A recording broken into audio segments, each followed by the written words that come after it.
नमस्कार सर। नमस्कार sir. Sir क्या नाम है आपका? मेरा नाम सर वैसे तो रविंद्र कुमार है, लेकिन जब से मैंने संत रामपाल जी महाराज के यहाँ से दीक्षा ली है तब से मैं रविदास अपने नाम के पीछे लगाता हूँ सर। और मेरा गांव राजलुगड़ी, तहसील गन्नौर, जिला सोनीपत, हरियाणा है सर। सर संत रामपाल जी महाराज से नाम दीक्षा आपने कब ली? संत रामपाल जी महाराज से मैंने नाम दीक्षा सर 2011 में ली थी सर। सर संत रामपाल जी महाराज से नाम दीक्षा लेने से पहले क्या आप कोई भक्ति साधना भी करते थे? हाँ सर, जैसे कि आम हिंदू धर्म के अंदर जो भी अपनी पूजा पाठ होती हैं वो सब मैं करता था। मैं ज़्यादातर तो हनुमान चालीसा, मंगलवार के व्रत, ये बहुत ज़्यादा करता था सर। और साथ के साथ पहले सोमवार के व्रत ये भी मैं बहुत ज़्यादा करता था। और मैंने एक गुरु भी बना रखे थे, कुमार स्वामी गुरु जी। जब मैं उनका टीवी प्रोग्राम देखता था तो उसमें आता था दुखों का निवारण, तो मैं इसी लाभ के चक्कर में वहाँ पे गया था सर। तो वहाँ पे जब मैंने देखा कि वहाँ पे तो एक तरह का बिजनेस है, वहाँ पे जो बुकें मिलती है उसके पैसे दो, वहाँ पे जो पानी लिया जाता है उसके पैसे दो, नीचे बिछाने के लिए उसके पैसे दो, ना ही कोई रहने की व्यवस्था, लेटरिन बाथरूम की, यानी कि उनके समागम के अंदर किसी तरह की कोई भी व्यवस्था मेरे को वहाँ पे ठीक दिखाई नहीं दी। लेकिन मैंने उन्होंने जो मंत्र दिए, जो आके मैंने उनका जाप किया सर, और इतना जाप किया मैंने उन मंत्रों का, क्योंकि मेरी श्रद्धा थी भगवान के अंदर बहुत ज़्यादा, कि मैंने इतना जाप किया सर मेरे को काला पीलिया हो गया। डॉक्टर ने बोला मेरे को भाई दवाई ले ले तू। तो मैं बोला जी दवाई मैं तो नहीं लूँगा, क्योंकि मैं भगवान की भक्ति करता हूँ। तो वो भक्ति का मेरे को आज पता लग रहा है कि भाई उस भक्ति का रिजल्ट क्या है। उसका रिजल्ट सर मेरे को काला पीलिया हो गया, मेरा शरीर बिल्कुल वीकनेस हो गया, मेरे से चला नहीं जा रहा था। मेरा वेट उस टाइम तो सर 45 kg था। और आज जब से मैंने संत रामपाल जी महाराज के यहाँ से दीक्षा ली है, मैं लाभ अगर गिनाऊंगा तो पता नहीं कितना टाइम लग जाएगा सर। तो मैंने जैसे उनको कुमार स्वामी द्वारा जो दीक्षा ली थी सर, तो वो साधना चालू करने के बाद मैं एक दिन ट्रेन से जा रहा था। ट्रेन से जाते जाते मेरे को एक ज्ञान गंगा बुक दिखाई दी। वो जैसे ही ज्ञान गंगा बुक मैंने देखी तो मैं ज्ञान की तलाश में था सर। ज्ञान गंगा पढ़ते ही सर मेरी अंदर एकदम ठेस लगी, भाई ज्ञान गंगा। तो नाम सुनते ही सर मेरे रोम रोम खड़े हो गए। मैंने कहा उससे भाई ये बुक चाहिए मेरे को। वो कह रहा भाई 10 रुपये की है। मैंने कहा भाई 10 रुपये ले ले, लेकिन बुक दे दे। तो उसने सर जैसे ही मेरे को बुक वो दी, तो सर आप यकीन नहीं मानोगे, उस बुक को लेते ही सर मैंने उसको स्टडी करना शुरू कर दिया। और मैंने उसको इतना स्टडी बारीकी से स्टडी किया सर, मैंने उसको लगातार 2 दिन पढ़ा सर, कंटिन्यू पढ़ता रहा। बीड़ी में पीता था, बीड़ी पीता रहा, उसको पढ़ता रहा। मैं एक ब्राह्मण घर से हूँ, मेरे घर पे गीता वगैरह रखी थी, उसके अंदर गीता के प्रमाण दिखाए हुए थे। तो सर मैंने वो जैसे धीरे धीरे पढ़ी, तो सर मैंने फिर गीता से मिलान करा। तो मैंने एक की जगह 3-4 और पड़ोस में थी, मेरे चाचा के यहाँ थी, एक यार दोस्त के यहाँ थी, एक मेरी सिस्टर थी गर्ल कॉलेज के अंदर, वहाँ से मंगाई। वो मैंने सब मैच करके देखी। तो सर मेरे को रात को बेचैनी हो गई कि भाई ये तो जो ज्ञान बताया गया है और जो मैं कर रहा हूँ साधना, मैं इस वजह से बीमार था। और ये सतभक्ति ये है क्योंकि व्रत के लिए 6 अध्याय के 16वें श्लोक में मना किया गया है। ओम मंत्र खाली 8वें अध्याय के 13वें श्लोक में एक मंत्र है, ओम इति एकाक्षरम। तो वो सारा का सारा मेरे को स्टडी करने के बाद अध्ययन में करता ही था, गीता का पढ़ता था। तो मेरे को सब कुछ फिक्स मेरे दिमाग में बैठता चला गया, भाई जो संत रामपाल जी महाराज बता रहे हैं वो बिल्कुल सही है। तो फिर मैंने फ़ोन मिलाया उनके पास, आश्रम के नंबर थे ज्ञान गंगा बुक पे। तो मैंने कहा जी ऐसा क्या है, संत रामपाल जी महाराज के पास ही ज्ञान है क्या, और किसी के पास ज्ञान नहीं है? मैंने एक भद्दर भाषा से फ़ोन पे बातें करी कि भाई मैं बता नहीं सकता यहाँ पे टीवी के माध्यम से कि भाई मैंने क्या क्या बोल दिया था फ़ोन के अंदर। तो उन्होंने कहा नहीं आप विश्वास करो, जो हम बता रहे हैं यही सतभक्ति है। तो मैंने उसमें मर्यादा भी पढ़ ली थी, ज्ञान भी पढ़ लिया था। तो उन्होंने कहा आप ये फॉलो करोगे ना, परमात्मा अंतर्यामी होता है, आप इनको जैसे ही फॉलो करोगे तो आपको लाभ चालू हो जाएंगे। तो अब मेरे को ये नहीं पता था बरवाड़ा है कहाँ। तो परमात्मा कहते हैं जो मेरी शरण है ताका हूँ मैं दास। तो मेरे मामा थे हिसार के अंदर, तो उनकी डेथ हो जाती है उस दौरान जब मैंने बुक पढ़ी थी, हफ्ते 10 दिन के बाद। तो मेरा वहाँ पे जाना होता है। तो फिर मैं पूछता हूँ यहाँ पे बरवाड़ा है कोई? तो वो बोले भाई बरवाड़ा क्या करने जाएगा तू? मेरे मामा वहाँ मेरे रिश्तेदार कहने लगे बरवाड़ा क्या करने जाएगा तू? तो मैंने कहा जी वहाँ पे कोई संत रामपाल जी महाराज बताए हैं और उनका ज्ञान पढ़ा मैंने, बहुत ही अच्छा ज्ञान लगा मेरे को। तो उन्होंने कहा भाई गुरुजियों के बारे में अनाप शनाप बोला। मैं बोला जी आप कुछ भी बोलो, लेकिन उनका ज्ञान जो मैंने सुना है ना, वो ज्ञान तो बिल्कुल ही एक अद्वितीय ज्ञान है। उसके बराबर तो ज्ञान है ही नहीं। तो मैं वहाँ से सुबह 4 बजे ही चल दिया। हालांकि हिसार से हांसी ज़्यादा दूर नहीं पड़ता और हांसी से बस मिलती बरवाड़े की। तो मैं वहाँ 4 बजे ही सुबह उठते चल दिया। मैंने वहाँ चाय भी नहीं पी, किसी को बताया भी नहीं मैं कहाँ जा रहा हूँ। तो मैं जैसे ही वहाँ पर बरवाड़ा में पहुँचा, मैंने पूछता 4 बजे से मैंने कुछ नहीं खाया पिया था, खाली 1 कप चाय पी थी, वो भी रास्ते में। तो वहाँ पे बताया गया आश्रम के अंदर मेरे को, भाई यहाँ पे ऐसे ऐसे सुविधा, आप खाना खा लो, नाम दीक्षा की सारी मर्यादाएं बताई गई मेरे को। तो संत रामपाल जी महाराज टीवी के द्वारा मेरे को नाम दीक्षा दी गई। सर, संत रामपाल जी महाराज से नाम दीक्षा लेने के बाद क्या आपको कोई लाभ भी प्राप्त हुए? सर लाभ तो इतने हैं बहुत ज़्यादा, लेकिन मैं मोटा मोटी 2-4 लाभ बता देता हूँ आपको। जैसे ही हमने नाम लिया था संत रामपाल जी महाराज से, फिर संत रामपाल जी महाराज बताए भाई अब दर्शन होंगे। तो मैं दर्शनों के लिए लाइन में खड़ा हो गया। तब तक मैंने खाना नहीं खाया था, मेरे को अंदर ललक थी भाई संत रामपाल जी है कैसे। मैं सुबह से ही भूखा था। तो जैसे ही गुरुजी आए, हाथ जोड़े गुरुजी से प्रार्थना करी मेरी बड़ी सिस्टर के लिए कि गुरुजी मेरी बड़ी सिस्टर को अटैक पड़ गया। तो गुरुजी ने कहा पहली बार में मेरे को कि भाई बेटा उसको बोल देना ठीक हो जाएगी, वो कोई बात नहीं है, और आके नाम ले लेगी। हालांकि उसने नाम नहीं लिया, लेकिन उसी दिन वो ठीक हो गई थी। और डॉक्टरों ने बोला था उस दौरान मैं आश्रम में था कि वो ये 3 दिन आईसीयू के अंदर रहेगी। लेकिन जैसे ही संत रामपाल जी महाराज से मैंने प्रार्थना करी थी, वो बाहर आ गई थी, उसको आराम हो गया था, बिल्कुल ठीक हो गई थी। और फिर एक बार मैं जैसे ही दर्शनों के टाइम संत रामपाल जी महाराज के पास था, तो गुरुजी ने मेरे सर पे ऐसे आशीर्वाद दिया था, इतना भारी जैसे वजन था वो हल्का हो गया हो। उस दिन के बाद सर मैं ना तो कभी बीमार हुआ हूँ लगभग, और ना ही मेरे को किसी तरह का कोई व्यसन करता हूँ। सर लाभ तो इतने हैं बहुत ज़्यादा, लेकिन मैं मोटा मोटी 2-4 लाभ बता देता हूँ आपको। तो मेरी 4 सिस्टर थी, फादर एक्सपायर हो गए थे, मैं 10 साल का था।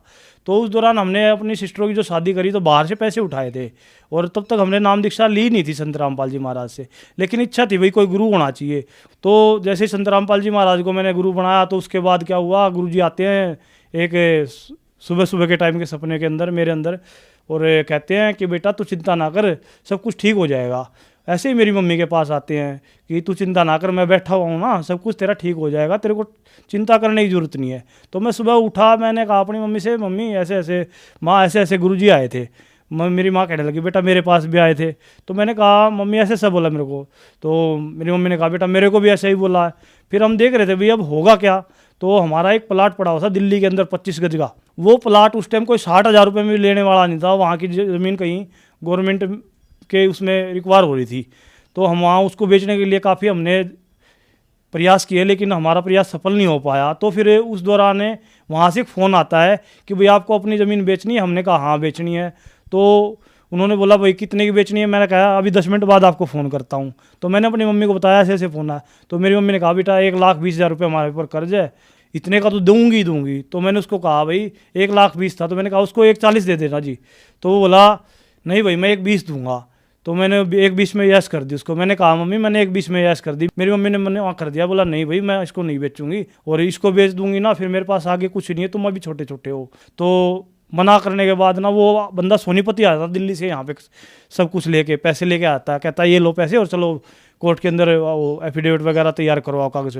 तो मेरी मम्मी मना कर देती है, कहती मैं तो 1,40,000 लूँगी। तो वो वापस चला जाता है। ऐसे करते करते वो ना प्लाट हमारा जो 60,000 में नहीं बिकना था वो 2 लाख का चला गया, और हमारा जो कर्ज था 1,20,000 वो तो फारिग हो ही गया, प्लस हमारे पास पैसे बच गए। फिर दूसरा सुख ये हुआ मेरी मम्मी के पैरों से चप्पलें निकल जाती थी, उनकी रीढ़ की हड्डी से कोई नस वगैरह दब गई थी, और एक बार उनको हार्ट ब्लॉकेज की भी समस्या आ गई थी। 90% नस ब्लॉक मेरी मम्मी की थी, 2 प्रॉब्लम मेरी मम्मी को थी। तो परमात्मा की रजा से ऐसा हुआ कि डॉक्टर तो ऐसे कह रहे थे अरे आप ऐसे कैसे खड़े हो माता जी, आपको ये हो रहा, आप ऐसी दिक्कत में हो और ऐसी हो, फलान हो जाएगा धकड़ हो जाएगा। मैंने प्रार्थना लगाई थी संत रामपाल जी महाराज से कि परमात्मा दया करो, ऐसे ऐसे मेरी मम्मी को प्रॉब्लम है। तो जैसे ही प्रार्थना लगाई गुरुजी से, तो डॉक्टर तो यूँ सेकंड के अंदर कह रहे थे कि 1 मिनट नहीं आती, ये हो जाता वो हो जाता। मेरे पास हालांकि सारी रिपोर्टें पड़ी हैं घर पे। तो वो सारी रिपोर्टें मैंने मेरी भांजी है उसको दिखाई, तो मेरी भांजी भी कहने लगी मामा जी ये तो बहुत ज़्यादा सीरियस केस था, ये तो वे पता नहीं चल कैसे रही हैं। और मेरी मम्मी आज भी खूब काम करती है, खूब वो करती है, बिल्कुल मेरी मम्मी फिट है। तो फिर मेरे को गुरुजी की वाणी याद आई, परमात्मा कहते करा करावा साइया मन में लहर उठा, दद्दू सरदर जीव के आप बगल हो जा। और ऐसे ही अब हार्ट अटैक पड़ा था, उनका एक गुर्दा खत्म है, अभी की बात है, ये 8 महीने हुए ज़्यादा से ज़्यादा।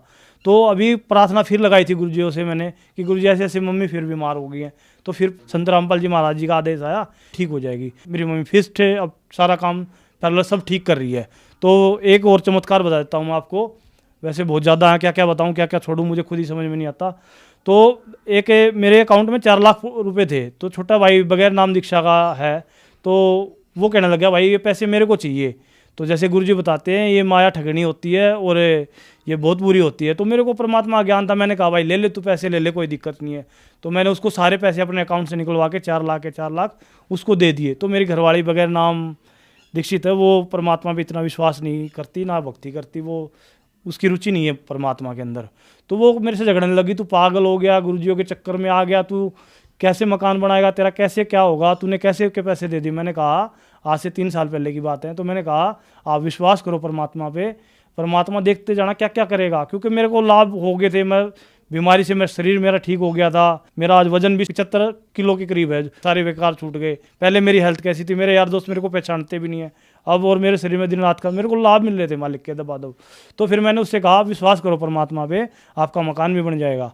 तो फिर वो ऐसे ही झगड़ती रहती थी मेरे से। तो मेरे पास 30-35 हज़ार रुपये थे और हमारी सिस्टर के लड़के की शादी थी। तो मेरी घरवाली कहने लगी मकान तो हमारा ऐसा ही है, रिश्तेदार आएंगे बोलेंगे कि भाई ये पता नहीं कैसे वैसे भक्ति की बातें करते रहते हैं और मकान इनका इतना बेकार सा है, खंडर सा है, और इस मकान को देख के तो सब मजाक बनाएंगे कि भाई इनके पास कुछ भी नहीं है। तो मैंने सोचा भाई घरवाली के प्रेशर से, तो मैंने सोचा चल मकान नहीं तो कम से कम एक ऐसा तो बना लेता हूँ जिसके अंदर कोई बाहर वाला आएगा गर्मी से बचा रहेगा, एक साइड सा डाल लेता हूँ। तो मेरा 31,000 रुपये का बजट था सर जी। तो मैंने वो 30,000 रुपये से जैसे मैंने पैमाइश करके गाटर सिल्ली वगैरह जो भी मटेरियल होता है कंस्ट्रक्शन का वो मंगवाने के लिए मैंने ये शाम को प्लानिंग सारी मिस्त्री से करके भाई सुबह लेके आना है। तो गुरुजी आते हैं रात को, तो गुरुजी कहते हैं बेटा ये रहने दे, ये करने के लिए तो वो बना ले पीछे वाला मकान। मैंने कहा गुरुजी मेरे पास इतने पैसे हैं ही नहीं। गुरुजी बोले तू चिंता क्यों करता, मैं हूँ ना। तो फिर मैंने अपनी मम्मी को तो मैंने कुछ बताया नहीं, मेरे को विश्वास था लेकिन परमात्मा में बहुत ज़्यादा। तो मैंने कहा कि मम्मी मैं तो मकान बनाऊंगा पीछे वाला। मम्मी बोली बना ले, मेरे पास तो इतने पैसे हैं 30,000 रुपये। मैं कहा 20-30 मेरे पास है, चल मैं चलाता हूँ काम। मकान तोड़ने के कोई 70,000 मांग रहा, कोई 60,000, क्योंकि 2-2 मंजिल बना हुआ था मेरा मकान।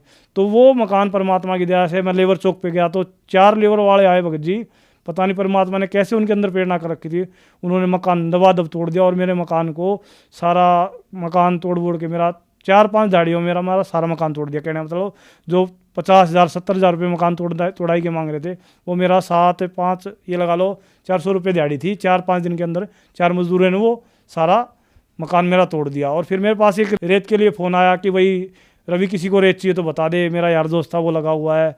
मेरा 2-3 रुपये फुट मेरा रेत आ गया सर। और ऐसे ही करके मेरा सारा मकान 14 बाई 14 के मेरे 3 कमरे हैं, 8 बाई 7 की रसोई है, पानी की फिटिंग है, सारे घर के अंदर प्लस्तर है, फर्श है सर। सारा का सारा मेरा जो खर्चा आया 2.25 लाख रुपये आया है।